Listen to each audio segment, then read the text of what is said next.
आपको जन्म देने वाला बागवान ना सिर्फ अपने पेड़ों से बल्कि उनके साए से भी प्यार करता है, क्योंकि उसे उम्मीद है कि एक रोज जब वो अपनी जिंदगी से थक जाएगा तो ये साया ही है जो उसके काम आएगा। अनुभव का साथ है, जो भी है आज आप बड़े बुजुर्गों का आशीर्वाद है, भूल कर भी मत छोड़ देना कभी इनका साथ। इन्हीं के कारण आप सबके जीवन में रौनक और विकास है। आइए आज हम एक नाटिका के माध्यम से देखें कि किस प्रकार हमारे समाज में बुजुर्गों का महत्व घटता जा रहा है। रीमा, रीमा, मेरा वॉलेट कहाँ है? मैं लेट हो रहा हूँ, जल्दी ढूंढ के दो। अरे देखो वही होगा, मुझे परेशान मत करो, मेरी नेल पेंट खराब हो जाएगी।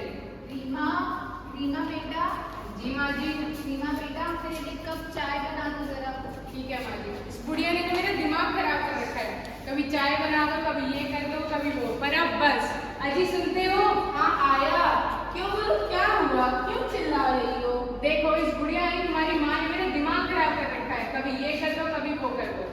तुम आज क्या करें, वृद्धाश्रम छोड़। क्यों, अब उन्होंने ऐसा क्या कर दिया? पूरे दिन कभी ये कर दो कभी वो कर दो, अब मेरे से बर्दाश्त नहीं होता। नहीं नहीं, ऐसा मत कहो, वो मेरी माँ है। उन्होंने बचपन में मेरा बहुत ख्याल रखा और अब मेरी बारी है, मैं ऐसा बिल्कुल नहीं कर सकता। मुझे कुछ नहीं पता, तुम या तो अंग्रेज सुनो या मुझे। बेचारा राम, एक और पत्नी तो दूसरी ओर माँ, किसे चुनता वो? अपने दिल पर पत्थर रखकर राम अपनी माँ के पास जाता है और कहता है, माँ माँ। हाँ बोलो बेटा, क्या हुआ? माँ, मैं घर शिफ्ट कर रहा हूँ, इसलिए कुछ दिनों के लिए तुझे एक जगह छोड़ आता हूँ, फिर आके ले जाऊंगा। अच्छा चलो बेटा। राम ये चिंता दिलासा देकर अपनी बूढ़ी माँ को वृद्धाश्रम छोड़ आया। आइए देखिए वृद्धाश्रम का हाल। जी नमस्ते, मेरा नाम श्रद्धा है। जी नमस्ते, मुझे शर्मा जी कहते हैं। जी बैठिए। वो क्या है ना, मैं यहाँ 7 दिन के लिए आई हूँ। मेरा बेटा घर शिफ्ट कर रहा है, तो बोला क्या माँ, क्या है तो यहाँ परेशान होगी और देखना 6-7 दिन में मैं तेरे को आकर ले जाऊँगा। अच्छा, क्या करते हैं आपका बेटा? मेरा बेटा एक बहुत बड़ी कंपनी का मैनेजर है। चलो मैं अपने बेटे को कॉल करके पूछ तो लूँ कि घर पहुँचा या नहीं। Train train. हेलो बेटा। अरे माँ, मैं मीटिंग में हूँ, बाद में बात करता हूँ। क्या कहा आपके होनहार बेटे ने? हाँ, मीटिंग में बिजी है बेचारा, ये कहकर कॉल कर दिया। सालों से हूँ यहाँ, सब कुछ देख लिया इन आंखों ने। आप जितनी जल्दी इस जगह को अपनाओगी उतना अच्छा होगा आपके लिए। ये कैसी बातें कर रहे हैं आप? मेरा बेटा ऐसा वैसा नहीं है, बहुत प्यार करता है मुझसे और मैं यहाँ कैसे रह सकती हूँ अपने बेटे से दूर? बिल्कुल भी नहीं। वैसे ये जगह इतनी भी बुरी नहीं है, यहाँ शांति है, सुकून है, समय पर खाना मिल जाता है और कुछ दोस्त बन जाते हैं। और क्या चाहिए आपको? मैं तो यही कहूँगा कि आप भजन कीर्तन में अपना मन लगाइए। मुझे लगता है आप मुझसे चलते हैं, मेरा बेटा तो मुझे लेने आ ही जाएगा। आप अपना देखिए, आपको कोई पूछता तक नहीं है। लेकिन आपको मेरी बातें बुरी तो लगी होगी, पर यकीन मानिए ये उम्मीद रखने का कोई समय नहीं है। जो हो रहा है उसे बर्दाश्त कर लीजिए, यही आपका नसीब है। नसीब आपका बुरा होगा। मेरा बेटा जब मुझे लेने आ जाएगा तब मैं आपको बताऊंगी। मुझे तो इस बात की चिंता है, मेरे बिना मेरा बेटा रह कैसे पा रहा होगा। मैं भी यही चाहता हूँ कि आपका बेटा आपको लेने आए, परंतु इस वृद्धाश्रम में जो एक बार आ जाता है वो इतनी आसानी से नहीं जाता। शर्मा जी की बात सुनकर श्रद्धा जी का मन चिंतित हो गया। वे अपने बेटे को फोन करती हैं पर उनका बेटा कोई उत्तर नहीं देता। अरे नहीं उठाएगा श्रद्धा जी। अरे अब क्या हो गया, अब क्यों नहीं उठा रहा?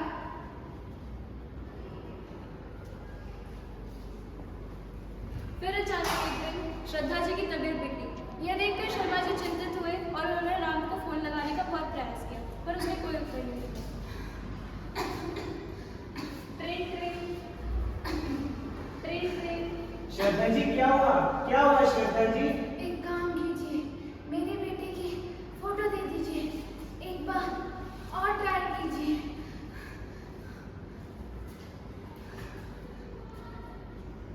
Train train. शर्मा जी बार बार रिंग लगाते रहे पर कोई उत्तर नहीं। अंत में श्रद्धा जी की पोती ने फोन उठाया। Hello, hello. आप श्रद्धा जी के घर से बोल रहे हो? जी हाँ। राम को कह दीजिए कि ले जाए अपनी माँ और उनके सामान को। क्या हुआ दादी जी को? आप जल्दी ही आ जाइए। जी मैं अभी आती हूँ अपने पापा के साथ।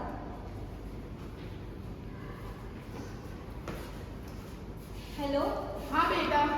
पापा पापा जल्दी से घर आ जाओ। क्यों, क्या हुआ? पापा आप जल्दी से घर तो आओ। ठीक है, मैं आता हूँ। ये पहली बार नहीं हुआ मेरे साथ। श्रद्धा जी पहली नहीं थी जिन्होंने मेरे सामने दम तोड़ दिया। कितनी उम्मीदें पाल रखी थी इन्होंने, कितनी उम्मीदें पाल रखी थी इन्होंने। उम्मीदें तो सिर्फ दर्द देती है। अरे क्यों छोड़ जाते हैं बच्चे हमें तिल तिल मरने के लिए। अरे कोई है जो श्रद्धा जी के बेटे को बुला कर लाए और कह दे कि ले जाए अपने सामान और उन्हें भी। पापा पापा दादी कहाँ है? मुझे उनसे अभी मिलना है। नहीं बेटा, दादी तो बहुत दूर रहती है, मैं तुम्हें कल ले चलूंगा। नहीं नहीं मुझे उनसे अभी और इसी वक्त मिलना है। ठीक है, चलो चलते हैं। यार ये दादाजी भी ना मुझ पर कुछ ज्यादा ही रोक टोक करते हैं। मैं क्या खाती हूँ, क्या पहनती हूँ, कहाँ जाती हूँ, मुझे ये रोक टोक पसंद नहीं। बस अब बहुत हुआ। क्यों ना मैं अपने दादाजी को अपने दोस्त के दादाजी की तरह वृद्धाश्रम में छोड़ी हूँ। हाँ ये ठीक होगा। चलो अब दादाजी के पास चलते हैं। तो देखा आप सबने, आजकल के बच्चे भी नहीं चाहते कि उन पर कोई रोक टोक लगाए या ध्यान दे। उन्हें तो बस आजादी चाहिए। दादाजी दादाजी हाँ बेटा, चलो मैं आपको कहीं घुमाने लेके चलती हूँ। चलो चले।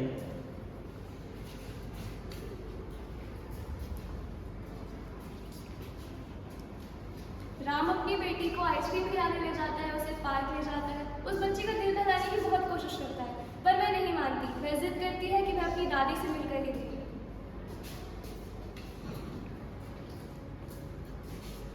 पापा पापा आप तो मेरे को दादी जी के पास ले जाने वाली थी, आप मुझे कहाँ ले आए? मैंने तुम्हें बताया ना बेटा, दादी जी बहुत दूर रहती है, मैं तुम्हें किसी और दिन ले चलूंगा। नहीं नहीं मुझे उनसे अभी मिलना है। हम चलते हैं फिर। अरे ये क्या वृद्धाश्रम? नया नहीं रह सकता। जाने से पहले तुम्हारे माता पिता ने तुम्हारी देखभाल की जिम्मेदारी मुझे सौंपी थी। नहीं नहीं दादाजी, हम तो यहाँ किसी से मिलने आए हैं। चलो फिर। नमस्कार।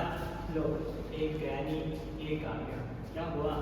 कुछ नहीं, श्रद्धा जी भी यही कहती थी। कौन श्रद्धा जी? थी एक महिला। क्या बताऊँ आपको श्रद्धा जी के बारे में?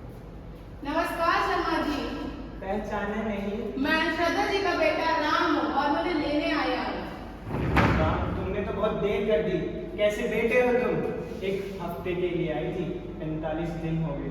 तुम्हारी माँ अब नहीं रही। हे माँ, ये मैंने क्या कर दिया? ये लो उनका सामान और उन्हें भी।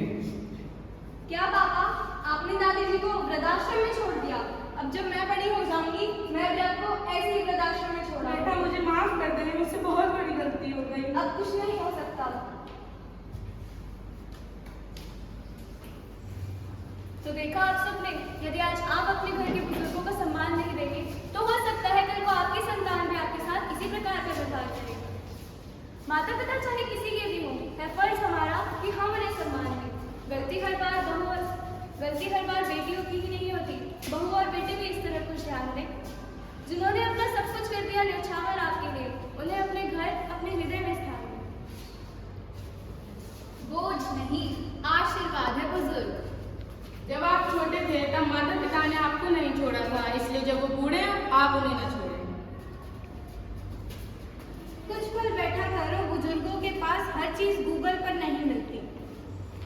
बुजुर्गों का सम्मान करें, बेहतर समाज का निर्माण करें। 2 दिन की मोहब्बत के लिए कभी उसे मत ठुकराना जो हमेशा कहती है बेटा जल्दी घर आना। सीनियर सिटीजन एक्ट 2007 के तहत बच्चों की जिम्मेदारी है कि बुजुर्गों को खाना, पानी और कपड़े प्रदान करें और मेडिकल सुविधा प्रदान करें। अगर बच्चे अपने माँ बाप की सेवा नहीं करते तो माँ बाप के पास पूरा होकर उन्हें घर से निकाल देंगे। आइए हम सब युवा मिलकर ये शपथ लें कि हम सदैव बुजुर्गों का सम्मान करेंगे, उन्हें स्नेह देंगे और उन्हें समझेंगे। धन्यवाद।